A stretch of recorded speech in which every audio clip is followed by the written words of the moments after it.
નમસ્કાર, ગુજરાત ફર્સ્ટમાં આપનું સ્વાગત છે। સમાચારો સાથે હું છું આપની સાથે વિકાસ મકવાણા। અમદાવાદમાં હવે અસામાજિક તત્વોની ખેર નથી। અમદાવાદમાં આતંક મચાવનારો હવે માપમાં રહેવું પડશે, કારણ કે જો આતંક મચાવ્યો તો પછી બુલડોઝર ફરી વળશે। લુખ્ખાગીરી કરનારા અસામાજિક તત્વોના ઘર પર હવે મનપાનો હથોડો ચાલી રહ્યો છે। બાપુનગરમાં આતંક મચાવનાર ટોળકી પર હવે મોટી તવાઈ આવી છે। અસામાજિક તત્વોના ઘર પર હવે બુલડોઝર ફરવા જઈ રહ્યું છે। આરોપી ફઝલના ઘર પર હવે બુલડોઝર પહોંચી ચૂક્યું છે અને મનપાનો હથોડો અહીંયા ચાલી રહ્યો છે। આરોપી અલ્તાફનું ઘર હથોડા વડે તોડવામાં આવ્યું। બાપુનગરના કોર્પોરેટર પ્રકાશ ગુર્જરે આ મામલે રજૂઆત કરી હતી। મકાન તોડી પાડવા કમિશનરને રજૂઆત કરી હતી। એએમસીની જગ્યા પર બંને આરોપીના મકાન આવેલા છે। ગેરકાયદેસર બાંધકામ છે, જેને હવે તોડી પાડવામાં આવી રહ્યા છે।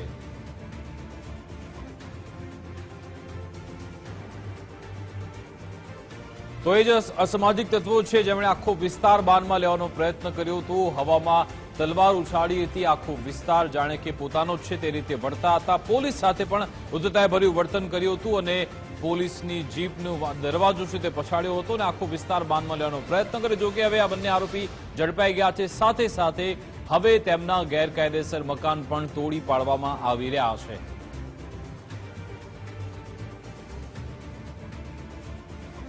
આજ અંગે તમામ જાણકારી આપશે અમારી સાથે ઘટના સ્થળેથી ત્યાંથી અર્પિત જોડાઈ ગયા છે। અર્પિત, હવે આ જે અસામાજિક તત્વો છે તેમના ઘર પર મનપાનું બુલડોઝર ફરી વળ્યું છે, ત્યાં કેવા દ્રશ્યો છે? આસપાસના લોકો પણ શું કહી રહ્યા છે? કેવી સ્થિતિ છે ત્યાં?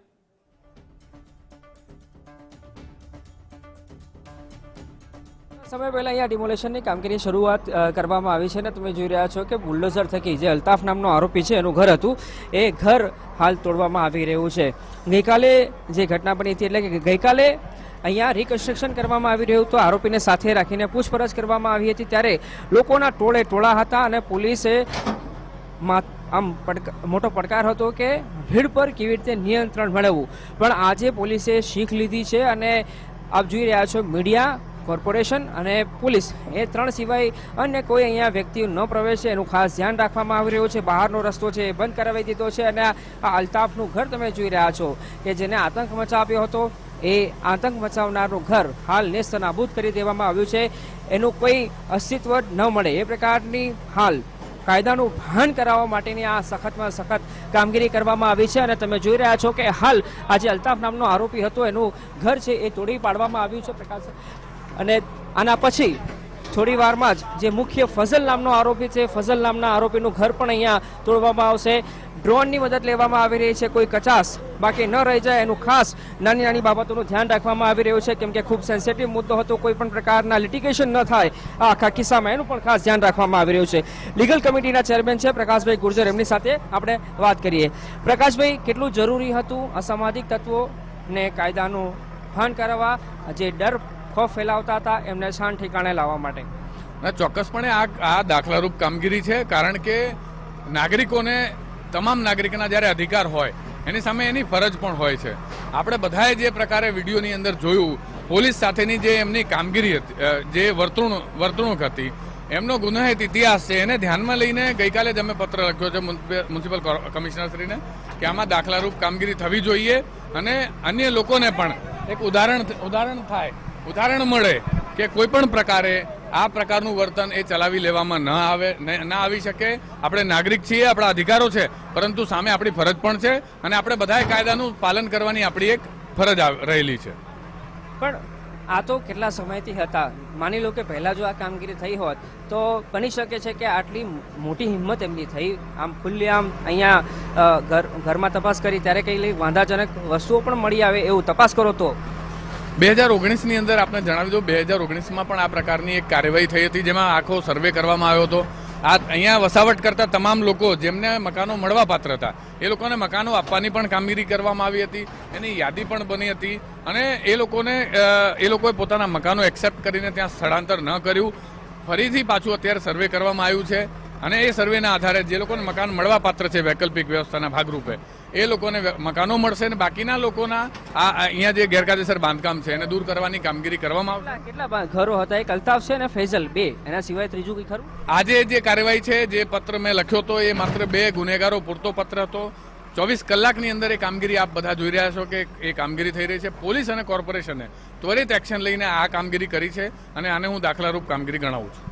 તમે જોઈ રહ્યા છો કે આ જે ડિમોલેશનની કામગીરી કરવામાં આવી રહી છે, સાથે સાથે બહારની આપને તસવીર બતાવવાનો પ્રયાસ કરું તો જોઈ રહ્યા છો કોઈ પણ પ્રકારની કચાશ બાકી ન રહી જાય એનું ખાસ ધ્યાન રાખવામાં આવી રહ્યું છે. બુલેટ પ્રૂફ જેકેટ એટલે કે કોઈ પણ પરિસ્થિતિને પહોંચી વળવા માટે પોલીસ હાલ સજ્જ જણાઈ રહી છે. અને બહારની વાત કરું, બહાર જે મુખ્ય રોડ છે ત્યાં તમે જોઈ રહ્યા છો એક પણ વ્યક્તિ અંદર પ્રવેશી ન શકે એ ખાસ ધ્યાન રાખવામાં આવી રહ્યું છે. કેમ કે ગઈકાલની વાત કરું તો ગઈકાલે જ્યારે અહીંયા 4 આરોપીને લાવવામાં આવ્યા હતા ત્યારે લોકોના ટોળા અહીંયા ઉમટી પડ્યા હતા અને કેમ કરીને લોકોને દૂર ખસેડી શકાય એના માટે પોલીસે ખૂબ મહેનત કરવી પડી હતી.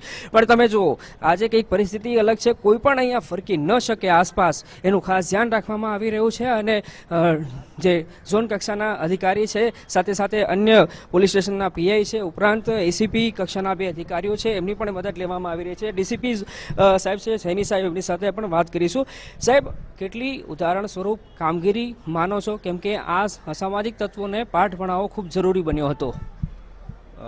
આ એક આપણે કાયદેસર પ્રોસેસ કરવામાં આવી રહી છે. જે આરોપી કુછ દિવસ પહેલા એક બાપુનગરના ગુનામાં પકડાયા હતા અને એમની તપાસ દરમિયાન જાણવા મળેલ છે કે એના ઘર સરકારી જમીન ઉપર દબાણ ઉપર છે અને અગાઉ એની કાયદેસરની પ્રોસેસ એએમસી દ્વારા કરવામાં આવી ગઈ છે. એના પછી આજે એએમસીની ટીમને પૂરતા બંદોબસ્ત આપીને અને ડેમોલિશનની કાર્યવાહી આજે હાથ ધરવામાં આવી છે. કોઈ પણ પ્રકારની કચાશ બાકી ન રહી જાય, કેમ કે ગઈકાલે મોટી માત્રામાં લોકો ભીડભાડ અહીંયા થઈ ગઈ હતી. એ લોકો એક પણ વ્યક્તિ અહીંયા અંદર ન પ્રવેશે એ માટે પણ આપણે ખૂબ સારી ગઈકાલના અનુભવના આધારે વ્યવસ્થા અહીંયા કરી છે. કેટલા પોલીસના માણસો છે, અધિકારી અહીંયા હાજર છે? અમારી 10 થી 15 ટીમ્સ ઝોન 5ની, અમારી ઝોન 6ની અને ક્રાઇમની ટીમ્સ અધિકારીઓ અહીંયા ઉપસ્થિત છે અને પૂરતું બંદોબસ્ત રાખવામાં આવેલા છે અને ડેમોલિશનની કાર્યવાહી અત્યારે પૂર્ણ બંધ થઈ ગઈ છે. તો અત્યારે અલ્તાફનું જે ઘર હતું એ અલ્તાફનું ઘર તોડવામાં આવી રહ્યું છે. સાથે સાથે અન્ય જે ફઝલ આ નામનો આરોપી છે એ ફઝલે જે દાદાગીરી કરી હતી એ ઠીક આપ તમે જોઈ રહ્યા છો કે આ સ્થાન હતું કે જ્યાં એને ડંફાસો મારી હતી અને જ્યારે પોલીસ પોતાના વાહનમાંથી ઉતરી રહી હતી ત્યારે પોલીસે ફરીથી અંદર બેસાડવાનો પ્રયાસ કર્યો હતો. એમને આજે કાયદાનું ભાન કરાવવામાં આવી રહ્યું છે. પોલીસ શું છે, કાયદો વ્યવસ્થા શું છે, એ વાતને સમજાવવા માટે જેટલા આરોપી છે એ આરોપીઓને સબક શીખવાડવામાં આવી રહ્યો છે અને પૂરતા બંદોબસ્તની સાથે કોઈ પણ કચાશ બાકી ન રહી જાય એનું ખાસ ધ્યાન રાખવામાં આવી રહ્યું છે. અને તમામ બાબતોને ધ્યાને રાખી તમે જોઈ રહ્યા છો કે ગરીબનગર 4 રસ્તા છે ત્યાં અસામાજિક તત્વોએ આતંક મચાવ્યો હતો. એ આ સ્થળ છે, એ આ જ બનાવ સ્થળ છે કે જ્યાં જે અસામાજિક તત્વો બેફામ બન્યા હતા અને આતંક ફેલાવ્યો હતો. એમને કાયદાનો ભાન કરાવવા માટેની આખી તજવીજ છે એ હાથ ધરવામાં આવી છે. અને હાલ તો 2 મુખ્ય આરોપી છે અલ્તાફ અને ફઝલ, એ બંનેના ઘર નેસ્તનાબૂદ જમીન દોસ્ત કરવા માટે કામ કરવામાં આવી રહ્યું છે. હાલ એ પૈકી અલ્તાફનું ઘરનું ડિમોલેશન થઈ ગયું છે, જ્યારે અન્ય એક ફઝલ નામનો આરોપી છે એ ફઝલ નામના આરોપીનું જે ઘર છે એ ઘરને પણ તોડવા માટે હાલ પોલીસ અને બંદોબસ્તની સાથે કોર્પોરેશનની ટીમ છે એ કામ કરી રહી છે. 4 જેટલા બુલડોઝર છે, કોર્પોરેશનની ટીમ છે, લગભગ 200થી વધારેનો પોલીસ સ્ટાફ છે, જેમાં ઝોન 5 અને ઝોન 6ની પોલીસનો ઉપયોગ, પોલીસની મદદ અહીંયા લેવામાં આવી રહી છે જેથી કરીને કોઈ અનિચ્છનીય ઘટના ન બને. આભાર અર્પિત તમામ જાણકારી આપવા બદલ.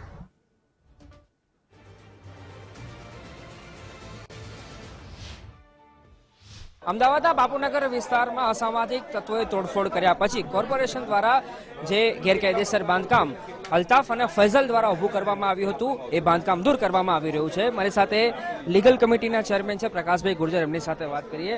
પ્રકાશભાઈ, આ આખું બાંધકામ હતું, કેટલા સમયથી હતું અને અંતે આ કામગીરી થઈ રહી છે ડિમોલેશનની? આ વર્ષોથી બાંધકામ અહીંયા હતું. 2019 માં પણ અમે લોકોએ અહીંયા સર્વે કરાવડાવ્યો હતો. કોર્પોરેશને અહીંયા સર્વે કરીને જે લોકોના મકાનો છે તમામ લોકોના સર્વે પણ કર્યા હતા અને હમણાં ગઈકાલે જ અમે પત્ર લખ્યો હતો. 2 આરોપીઓના મકાનો અહીંયા છે, એ બંને આરોપીઓના મકાનો આજે અહીંયાથી દૂર કરવામાં આવી રહ્યા છે. કેટલો આતંક હતો અને આખી આ ઘટના બની ત્યારે અનેક સવાલો ઊભા થયા હતા, કેમ કે ઉલટા ચોર કોટવાલ કોટાટે એવી પરિસ્થિતિ હતી. જો અહીંયા ચોક્કસપણે જે પ્રકારનું વર્તન એમણે ગેરવર્તન પોલીસ સાથે કર્યું છે, તંત્ર સાથે કર્યું છે, એ બિલકુલ દેખીતું છે અને એ વર્તનના કારણે તંત્રે ત્વરિત કાર્યવાહી હાથ ધરી છે. મ્યુનિસિપલ કોર્પોરેશનની જગ્યામાં એમના પાકા મકાનો બનેલા હતા જેને દૂર કરવામાં આવી રહ્યા છે. આપ જોઈ રહ્યા છો કે લીગલ કમિટીના ચેરમેન પણ અહીંયા પહોંચ્યા છે. સાથે સાથે જે અલ્તાફનું ઘર છે હાલ એ અલ્તાફના ઘરમાંથી જે સામાન છે એ સામાન હાલ તો ખસેડવામાં આવી રહ્યો છે. કોર્પોરેશનની ટીમ અહીંયા પહોંચી છે. 4 જેટલા બુલડોઝર લાવવામાં આવ્યા છે. અલ્તાફની સાથે સાથે ફઝલનું જે ગેરકાયદેસર બાંધકામ કરવામાં આવ્યું છે એ બાંધકામ હાલ દૂર કરવા માટેની પ્રક્રિયા ચાલી રહી છે. સૌથી મોટી વાત એ છે કે જે 2 આરોપી હતા એ 2 આરોપીના મકાન ઠીક એસીબી કચેરી કે જે બાપુનગર રખિયાલ પોલીસ સ્ટેશન એમના અંડર આવે છે વડી કચેરી, એટલે કે એ વડી કચેરીની નજીક જ આ આખું બાંધકામ ઊભું કરવામાં આવ્યું હતું. એ બાંધકામ દૂર કરવા માટે હાલ પોલીસ કામ કરી રહી છે. સ્થાનિક પોલીસની સાથે સાથે આસપાસના પોલીસ સ્ટેશન આ ઉપરાંત એસીપી કક્ષાના અધિકારીઓ છે એમની પણ અહીંયા મદદ લેવામાં આવી છે. કેમ કે ખૂબ સેન્સિટિવ આ મામલો છે. ગઈકાલે જ્યારે અહીંયા આરોપીને લાવીને જે આખું રિકન્સ્ટ્રક્શન કરવામાં આવ્યું હતું, તપાસ કરવામાં આવી હતી, ત્યારે પણ લોકોની ભીડ અહીંયા થઈ ગઈ હતી અને ભીડને કાબૂ કરવા માટે પણ પોલીસે મહેનત કરવી પડી હતી. જેના કારણે આજે પોલીસ કોઈ કચાશ બાકી નથી રાખવા માંગતી અને સતર્કતાના લીધે જ અહીંયા પોલીસની પર્યાપ્ત મદદ લેવામાં આવી રહી છે. સાહેબ, 2 આરોપી છે, કેટલો આતંક હતો અને એક આ મોટી આપણે કાર્યવાહી કરવા જઈ રહ્યા છીએ. કેટલા પોલીસકર્મી, કેટલા અધિકારી અહીંયા હાજર છે? અત્યારે આ ડિમોલેશનની કામગીરીમાં ડીસીપી સાહેબ છે, 2 એસીપી છે, 7 થી 8 પીઆઈઓ છે, પીએસઆઈ તેમજ 200-250 જેટલા પોલીસ માણસો કામગીરીમાં રોકાયેલા છે, બંદોબસ્ત આપેલો છે. જે ખોફ અને આતંક જમાવવાનો પ્રયાસ કર્યો હતો, હવે કડક એક મેસેજ સબક શીખવાડવાની, શાન ઠેકાણે લાવવાની એક આખી પ્રોસેસ ચાલી રહી છે. બસ ઓલરેડી એમના મકાન જે આ છે ગેરકાયદેસર કોર્પોરેશનની જગ્યામાં હતા, એટલે કોર્પોરેશને કાર્યવાહી કરી, નોટિસ આપી, એમને પાઠવી અને અત્યારે ડિમોલેશનની કાર્યવાહી થઈ રહી છે. પહેલા જે સામાન હતો એમના ઘરમાં આ હાલ જે સામાન હટાવવામાં આવી રહ્યો છે એ અલ્તાફનું ઘર છે. એ પછી અન્ય એક આરોપી છે ફેઝલ, કે જે મુખ્ય આરોપી છે, પોલીસની સામે દાદાગીરી કરી રહ્યો હતો, એના ઘરે પણ ડિમોલેશનની કંઈક આ પ્રકારની કામગીરી થોડી વારમાં કરવામાં આવશે. કેમેરા પર્સન મનીષ દવે સાથે અર્પિત દરજી, ગુજરાત ફર્સ્ટ, અમદાવાદ.